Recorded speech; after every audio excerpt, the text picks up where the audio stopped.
Congresswoman Jayapal, thank you so much for joining us. It's so good to be here again. There is so much going on right now, yes. so we can talk it out. I'd like to start first to get your reaction to this 2-week ceasefire between the U.S. and Iran regarding the war. There's been a lot of strong words from President Trump just a couple of days ago. They're now calling this a fragile ceasefire. What are your thoughts on all of this? Well, I think it is fragile because of our actions, because of what we did going into this war with no authorization, with no end game, with no strategy, no allies that were with us on this. And I have to say that what we've come out with, this so-called deal, thank goodness we're not at war, which with the threats that came that were truly unhinged, Christine. I mean, I have never in my time seen anything like this coming from the White House, and it's incredibly dangerous, and I think we have to hold this president accountable for this. But even if you look at this so-called deal, we are not better off than we were before. We have essentially conceded that the Iranians control the Strait of Hormuz. They are now charging for the ships that go through. We have not taken out the enriched uranium that supposedly we were going in for. We have killed over 6,000 civilians in both Iran and Lebanon and displaced millions more. Service members have died and many more have been injured. And we've spent enormous amounts of money depleting our military stockpile. And so I think, and we haven't gotten, I mean, literally, we haven't gotten anything for all of this. So this is a terrible situation. I think we need to go back immediately in Congress and pass a war powers resolution to prohibit the president from going to war with Iran so that we take that off the table. And I think we're still going to have, Americans are still going to see increased gas prices out of all of this, and no real resolution to any of the issues that were supposedly the first reason we went to war in the first place. Well, speaking of that resolution, could you elaborate more on that? Because I think, especially when we see what's going on with the Strait of Hormuz and what's at stake in terms of gas prices and overall costs here, people are wondering, people who might be against what is happening in Iran, what is Congress doing about this? So what can Congress do to sort of address some of these high costs that we're seeing? I mean, the hard thing is this president took us into this situation, and it's going to be very difficult to get out of it now. I think we are going to continue to see increased gas prices. People are going to be paying for this at the pump. This is Trump's pump that they're watching as their prices go up. And it's not going to be resolved quickly. I think the only thing I would say is that the situation we're in is better than if we had gone into World War III. But the president was warned. I read a number of accounts in the New York Times and others about how this war came to be. The president was warned over and over again about the Strait of Hormuz and what would happen. And he made the decision to go to war anyway and assumed that it was going to be a quick war like Venezuela was, like the first Iran strikes were. This is a very different situation. He should not have gone into those, in my opinion, he shouldn't have gone into those wars either. We got lucky in those places. Now we're in a situation where this is going to be extremely difficult to extricate ourselves from. And putting another $1.5 trillion into the Pentagon budget while slashing energy assistance programs, education, research, all of the things that the president has now proposed in the budget is definitely not the way to go. And so I think Congress will do all we can to first constrain and rein in this president on war.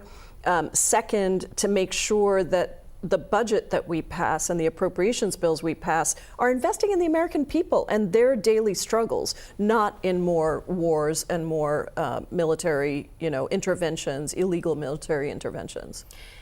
Staying with the oil prices and oil in general right now, you just returned from a trip to Cuba I did, to push for a stop to the U.S. oil blockade there. What did you see and what came out of that visit? Christine, it was heartbreaking. I have to say, as a mom myself, probably one of the most heartbreaking parts was going into the preemie unit, the NICU of the hospital, the maternity hospital, and seeing these babies who are at risk because the incubators can't survive all the electricity outages. Even though they're generators, they don't always work. When they do switch over, it blows out the boards of the incubators. So there were 4 incubators that were working, and then a number of incubators in a room sitting there that couldn't, had broken and couldn't be repaired. And I know, because I had a premature baby myself, I know what it takes to keep these little babies alive. Seeing moms, in the last months of their pregnancies have to walk up multiple flights of stairs because there's no electricity for the refrigerators, no nutrition. Only 10% of the food needs in Cuba are being met by domestic production because we have blocked every drop of food assistance and every drop of fuel for 3 months.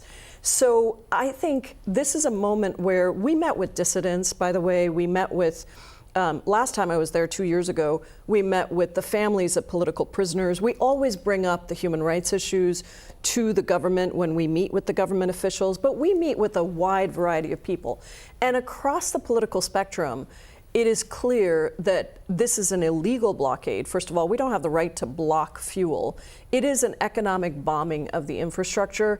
And 90 miles south of our border, this is not the way to make change. The government has already signaled in numerous ways that they are ready to make changes that would allow for U.S. investors to invest in Cuba, to export our products, to have treatment for Alzheimer's. The Cuban public health system is exceptional, and they've developed a treatment for Alzheimer's that a doctor in Colorado has seen tremendous results from. Imagine if the millions of people that suffer from Alzheimer's were able to benefit from that treatment. So there's a lot for Americans to gain, but we have to end our policy, Cold War era policy of economically stifling and strangling the Cuban people. It's sounding like there is some oil that is making it, that is managing to get over there, but that blockade still exists. Yes, that's right. The Russian government essentially sent a tanker, and I think the President, Donald Trump, decided that he wasn't going to challenge Putin, so he said he was allowing it. I actually think the Russians just decided they were going to send the tanker. I understand there's a second tanker coming. Trump has said, we're fine with oil going in from anywhere, which I hope all the countries, Mexico, Brazil, other countries, start sending oil shipments, because this is not the way to go. You can't inflict this kind of cruelty and collective punishment on the Cuban people. Sure. Well, moving on to what's next out of Congress. You guys are on spring recess right now. Yeah. When you do go back, there is the DHS funding bill to contend with. You voted no on the bill alongside your fellow Democrats, further stalling the spending plan because of a very specific reason. What is the game plan when you get back to D.C. because this temporary, funding plan that's paying the TSA agents is not going to be for much longer, and we have summer travel ahead. Yeah. What's the game plan ahead? Well, let me just clarify. I voted no on the bill to fund all of DHS, including ICE and CBP, but we were pushing very hard to vote yes on the unanimous bill that the United States Senate sent over to us, which funds TSA, FEMA, all the other agencies except ICE and CBP. That bill passed unanimously on voice vote in the United States Senate. It came over to the House. We could have ended it right then and there, but Mike Johnson and Republicans refused to bring it to the floor for a vote. They knew it would pass. Democrats and Republicans would have voted for that. And instead, they put up a bill to fund all of DHS without any reforms to ICE and CBP, which is something we've been clear from the very beginning we weren't going to do, because we're not going to allow lawless behavior from these agencies, shooting and murdering people in the streets and kidnapping people off the streets and detaining and deporting millions of people across our country. So this, I think, can be ended right now when we get back, if we just take a vote on the Senate passed bill. And interestingly, during this break, Mike Johnson has suddenly reversed again and said that we're going to put up a bill which is essentially the same Senate bill. So why did we waste 2 weeks of not paying all of these federal employees at TSA, FEMA, cybersecurity, very important now given everything that's happening. These are agencies that we have no problem funding. We've said that we would fund from the very beginning. So let's put that bill up. We can end this. ICE and CBP, until there are reforms, we are not going to fund a penny more to those agencies. They need to be held accountable.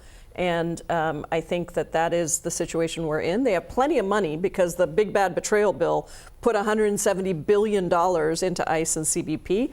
They've got plenty of money to exist. They don't need our funding. And once we take control, we're going to have to put real reforms in that fundamentally dismantle the lawlessness of these agencies. Surely a lot on your plate when you return to D.C. in just a few days. Finally, midterm elections, not that far away, later on this year. What are your thoughts on the president's executive order to restrict vote by mail? I mean, we have a lot going on leading, ahead in the next few months. And what other things might you be tackling once you get back into the session? Oh my goodness, there's so much. But on vote by mail, we're so proud in Washington State. We're one of the leading states with vote by mail, and we see how much it helps everybody. Republicans, independents, Democrats all benefit from vote by mail. The president himself voted by mail. So I think that it's important to understand that this executive order is going to hurt Republicans just as much as it's going to hurt Democrats. I don't think it's legal. It will be challenged in the courts. And I know that for a state like Washington, but there are many others, Colorado, Oregon, others that utilize vote by mail, this is another attempt to restrict and constrict the ability of Americans to vote. Vote by mail works. There's very little to no fraud involved. And the things that Republicans are trying to do now, like with the SAVE Act, is hurt all Americans. I mean, if they start requiring a birth certificate or a passport in order to vote, that means that all the women who changed their names from their birth certificate because of marriage, they are going to be screwed. All the people who are seniors who don't have a birth certificate or a passport are going to have to get that. It is literally going to hurt Republicans and Democrats and independents by instituting those kinds of changes. So we will work very hard to push back on that. We have a number of the budget is a big thing. The administration is again asking for $1.5 trillion of military funding for the Pentagon, and doing it through slashing programs like energy assistance, education, medical research, all the things that people really rely on in these very difficult times. That's going to be a big fight in front of us. And of course, we have war powers issues, both Iran, Cuba, many other places that we're going to have to weigh in on. So never a dull moment in Congress, but it's an honor for me to be fighting for our Washingtonians, 7th District residents, and people across our state to make sure that people actually have a dignified life. I think that's what everyone deserves. Certainly never a dull moment. Thank you very much, Representative Jayapal, for your time, and we'll continue to stay in touch about what's ahead. Fantastic. Thank you, Christine.